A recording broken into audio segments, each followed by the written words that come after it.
Hey, what's up, guys? How you doing? Just quick right off the bat, I'm having some issues with my editing software, so this is gonna kind of be a more candid, sort of impromptu type of video. But yeah, so like a lot of people, especially Overwatch players, I got to playing Marvel Rivals yesterday when it launched at like 7 p.m. in North America, and today as well. I played some of it this morning, and I just really wanted to share some of my initial thoughts on the game. Obviously, everything's very early. We don't know how things are going to pan out, but dude, let me just say, this shit is gas, all right? I'm having a lot of fun with this. And, like, I honestly think Overwatch 2 needs to be worried. Like, I think for the first time, we have genuine real competition for Overwatch 2, like to be top dog in the hero shooter space, like team shooter type of thing. So I kind of just want to go over the game a little bit here and just sort of talk about it and tell you my thoughts. So right off the bat, I think the art style is pretty fun. It kind of harks on to that sort of Into the Spider-Verse kind of comic booky 3D art style. I think it looks great. I think it looks fantastic, and I think that it has a look that is its own, which I think is really important, right? Because I think that that's something that Overwatch has going for it as well. I think that Overwatch is a very polished game in terms of like the way it looks and its art style. It's sort of like how if you go back and you play The Legend of Zelda: The Wind Waker, it doesn't matter how long it's been, it always looks good because of that cel-shaded, like, kind of low detail cartoony design. It just ages well. I feel like that is where Overwatch is too. And I also feel like that's where this game is going to be. So immediately, right off the bat, just really good art design. I really love the way that this game looks. But here's like a little bit of a thing. I don't know if this was just my computer. I'll even show you guys since I'm in the game. But I experienced some very severe frame drops and some performance issues when playing the game. And you're looking at the game, it doesn't look that demanding. You know, like I'm ultra maxing fucking Elden Ring, but sometimes this game would like give me trouble, you know? And my friend, who has a very like NASA supercomputer compared to my PC, he was having some trouble running it too. Not trouble, like it performed well, but it just takes a lot out of your GPU. So, you know, if you're coming from Overwatch or if you have like a older PC, just keep that in mind. It might demand a lot of your GPU for some reason. I mean, the game looks good, but I wasn't expecting this kind of demand. And watch, I'm going into the practice range. Of course, it's gonna run flawlessly now because I'm trying to make a point. But yeah. Sometimes it takes me a little while to load. This there were could lots of honestly Iron just be my Fists PC, before because me, as you can see, but Iron I'll be the Fist ain't even best. showing up. Look who just showed up. So yeah, that's definitely on me. There I am. But yeah, so yeah, you can take a look at the art style here as I like walk around. Like it is very, very good. Look at this. This all looks so good.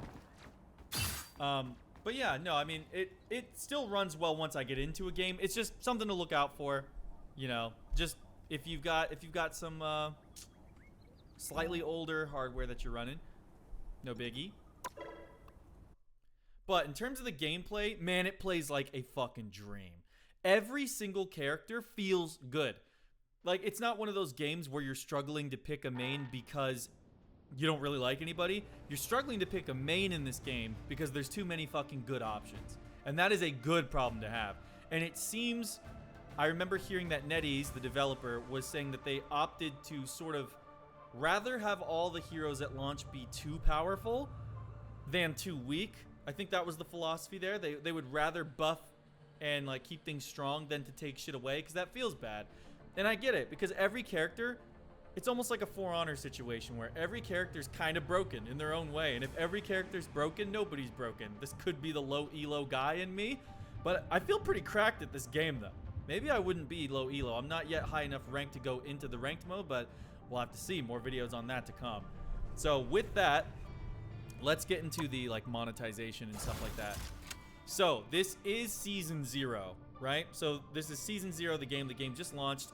All cosmetics, to my knowledge, are half priced, because a lot of people are like glazing this game because of its price points. But I think it should be noted that if this is true, that it's only going to be half price for season 0. It's not like it's, you know, some revolutionary, just mega cheap shit. Yeah, same thing like any other game. You got a battle pass and its premium equivalent. What is cool about it though is that if you get the luxury battle pass, which is like the equivalent of premium if you're an Overwatch player, you can go and finish this at any time, right? You can go and finish it at any time if you don't finish it before the season ends, just like Halo Infinite and other games like that. That is fucking sick. I love that. I'm not going to really get into the battle pass. If I'm just being real with you, I don't really care about that too much. So yeah, we can just kind of move on from that. Now, the real meat and potatoes here, the fucking heroes, right? There's a bajillion of them. There's 33 on launch. So if you haven't seen them yet, I'll just go through them really quick. So here, I'll make it easier. So with Vanguards, those are your tanks, right? You've got Bruce Banner, the Hulk, Captain America, Doctor Strange, Groot, Magneto, Penny Parker, Thor, and Venom. And they're all really fun. I really like Venom and Captain America personally. Then for the duelists, these are your damage heroes. And they have the biggest roster, definitely. You got Black Panther, Black Widow, Hawkeye, Hela, Iron Fist, Iron Man, Magic, Moon Knight, Namor, Psylocke, Scarlet Witch, Spider-Man, Squirrel Girl, Star-Lord, Storm, the Punisher, Winter Soldier, and Wolverine. I'll tell you right off the bat, Iron Fist is probably my favorite character in the whole game. He's so much fucking fun. And I also really like Moon Knight. And with the strategists, these are basically your supports, if we're talking in Overwatch terms, or your healer in common, like, Holy Trinity vernacular. It should be noted, though, like Overwatch, these supports are not just healers, right? They offer utility as well, and they also do damage. So that's something to consider. Don't think of them as just healers. So you've got Adam Warlock, Cloak and Dagger, Jeff the Landshark, Loki, Luna Snow, Mantis, and Rocket Raccoon. And for me, Mantis and Luna Snow, gas. Absolute gas. Fucking great characters. And what's cool about this game is that you also get team-ups. So unlike Overwatch, this is something very unique to this game. There are certain characters that if they have some kind of lore connection, they actually get these team-up abilities that give them synergistic play in the game. It actually affects the game. Like, for example, you got Ragnarok Rebirth right here. And if you have Hela, Loki, and Thor on your team, it will activate new team-up abilities. So, like, everyone has their own abilities, but these are specific abilities if you have compatible characters on the same team. So this game really leans into synergies, which is so cool.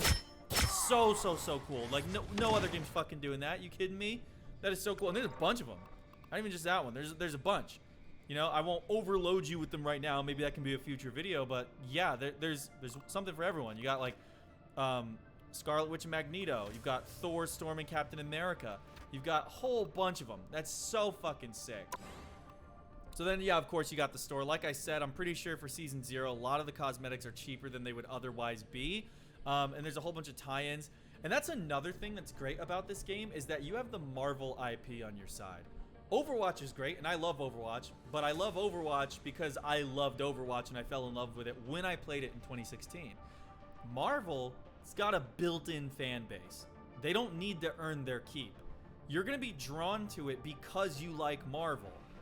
Whether it's the comic books, the extended, like, animated movies and TV shows, or the MCU, which is probably what's going to draw most people in. In fact, a friend of mine who I play this game with, the reason he even plays it, he never played Overwatch. He played it like once and it pissed him off.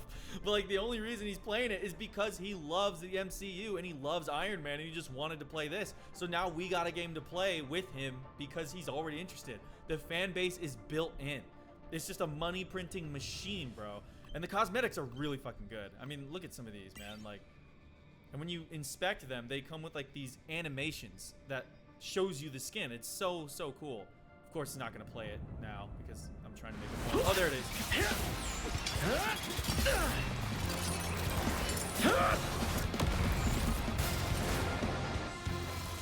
Like, oh my god, that was so extra for no reason. I love it. And this is just one of many skins. This is the Spider-Man No Way Home, like, MCU Spider-Man skin. And every time you inspect the heroes in the character screen, like when you're looking at the menu for the heroes, they each have an intro when you click on them like that. And when you change the skin, it changes the intro. Just that flair, that style. This game drips style. And there's a tournament mode I have not played yet. Oh boy. Oh boy. Yeah, so I guess you can enter tournaments. I don't know if these are local or if these are like worldwide. I don't know. I'll probably have to get into that later. And yeah, you can read like a bunch of shit too. Like legit, if you go into the hero section, say you want to look at Adam Warlock. Look at this. Like I said, it's just playing a little intro for him. It's dripping style, bro. I'm glazing this game, bro. So yeah, you get his basic information here. But then you can go in here and look at all his cosmetics. So you can look at his Guardians of the Galaxy Volume 3 skin. So this is like an MCU skin. And again, it's gonna... Oh, I guess it didn't do it this time. But yeah, like each skin has its own intros. We'll go back to normal. And you can look at your emotes and your sprays. I mean, I don't care about that shit. I never do in any game, so whatever. And you can look at their abilities, right? So it'll show you in detail what every ability does and an explanation of what they do, which I love. I wish Overwatch had this interface. I mean, it's not the end of the world. You could literally go into the practice range and just find all that shit yourself, but it is cool to see it. And this is cool too, because I'm kind of in the way. Let me move myself. Like, you can see all their lore right here, followed by stories, dude. And I love shit like this. Look at this. You can just read lore, stories. I mean, look how long this is, man. For me, a lore geek and like sort of like a fantasy buff myself, sci-fi and fantasy, this shit is great, you know? Especially because, you know, not to take it to that place, but after Overwatch has completely fumbled the fucking bag in terms of storytelling and just absolutely refuses to capitalize on its latent potential, this is good shit to see. I know a lot of people can't be fucked to read. I understand. I understand. But if you can be fucked to read, it's there for you. That's really cool. And then it tracks like your stats. I mean, I never fucking play Adam Warlock, so this is obviously empty as fuck for me, but like it's all there. And that's so cool. So this game, I'll close it off here. I'll close it off. There will be more Marvel Rivals content to come. I'll stream it one of these days. Again, I'm just having some issues with my computer, so this is kind of like an impromptu video. But I absolutely love this game. I genuinely believe that this could actually give Overwatch some fucking problems. I hesitate to say Overwatch killer, because, you know, a bunch of people have said that. I just don't know. I'm not fucking third eye galaxy brained enough to be able to tell these things. I just take things as they come. But this, I take things as they come, and this game's coming hard. Pause. No, this game is really fucking fun. There's so much potential here, and we get 33 launch heroes, and there's going to be more to come. So this game, I think, is going to have a very vibrant and flourishing future, and honestly, I can't wait.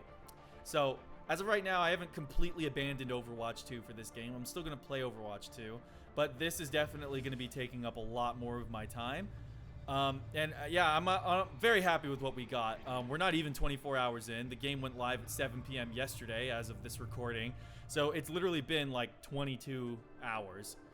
But I'm really liking it. So I definitely will be playing more of this in the future, talking more about it. Who knows? We might have some scene rights like how I did with Ash and Cassidy with Overwatch. But yeah, so I appreciate you guys stopping by to listen to me, and I can't wait for more. So peace out, y'all.